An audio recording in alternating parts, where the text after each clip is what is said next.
In this video, we're going to talk about how to combine technology with your own habits to be more successful at business development.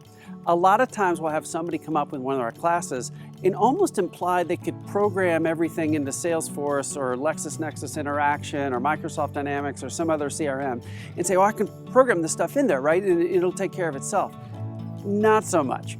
Technology can enable you to be more efficient, but you've got to have the right habits to be able to really move things forward in your business development pipeline and with your relationships. So in this video, we're going to tell you just how to do this. The first thing is to set up your technology appropriately. We really look at two major views. I mean, I'm sort of taking it for granted that you're using your CRM as a repository for note-taking and your clients' mobile numbers and things like that. We're going to take it to the next level here.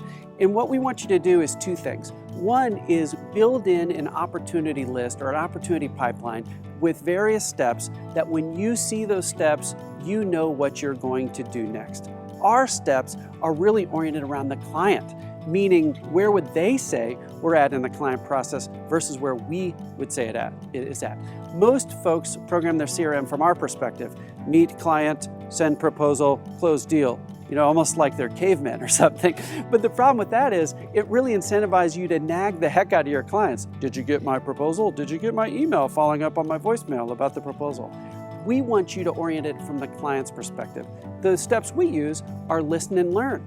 Have we learned what they're doing and can we propose something? Create curiosity. Start to turn the lens back on us, the light back on us, so that the client's interested. Build everything together. Think about all the little decisions that need to be made to get to a yes, and have we orchestrated a wonderful buying experience so that the clients want to do that? And then lastly, gain approval. When we write it from the client standpoint in a CRM, then we know what to do next. They are the judge and jury for where we're at. Once you do that, the second thing you want to do is crystallize or get really specific on the most important relationships that you want to invest in.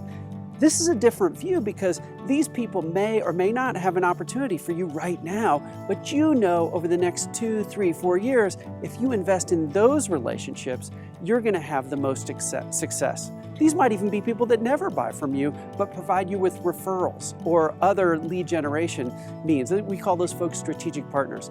So we think you should get a protomoi list. Protomoi is a Greek word we call first among equals. Figure out who are your 8 or 10 most important people. You want to make sure you invest in those relationships and tag them in the CRM to create your own protomoi list. That's the technology side. Now let's talk about the habit side.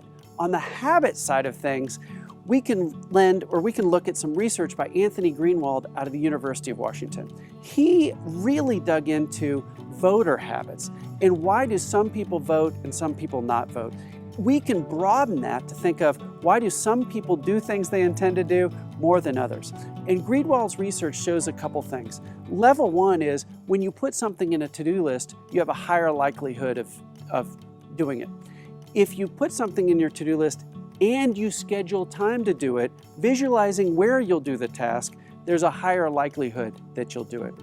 If you do that and have somebody that you're going to circle back with after you do the task to either tell them you did it or you didn't, that's the highest likelihood that you have for doing something. So when you think of hacking your own habits, think about it this way. Schedule time for actually moving your opportunity list forward and investing in your most important relationships, those things that we're going to put in the technology we talked about. Schedule time to do that, put it in your to-do list, and think of somebody that you can circle back with later to let them know if you did the things or not. And then you can program your technology to shoot you an email with your list of opportunities and your list of most important relationship with maybe the last couple interactions you had documented, and that email gets dropped in your inbox at the minute that you start your scheduled time to move those two things forward. When we see people build the technology in the proper way as a nudge, and then also hack their own habits with the to-do list, the calendar, and the accountability partner, that's where we see the magic happen, and technology and your own habits are used in the most beneficial and efficient way. Hey, this business development stuff is tough. You can kick the can down the road every day. You cannot do the next proactive thing. Nobody's going to know. So we need to build in these mechanisms and technology and habits to make sure we stay on top of our own game, we hack our own habits so that we can be successful. As with all of our videos, we hope this one helps you help your clients succeed. Well, that's it for today. Thank you so much for watching. For more content like this, check out my most recent video and be sure to like them so other people can find out about us. But make sure you subscribe. That's how you'll be automatically alerted to the great content that we put out. And if you want access to a comprehensive system for business development, then just buy my book, The Snowball System, at Amazon. The link is in the description below. Thanks again.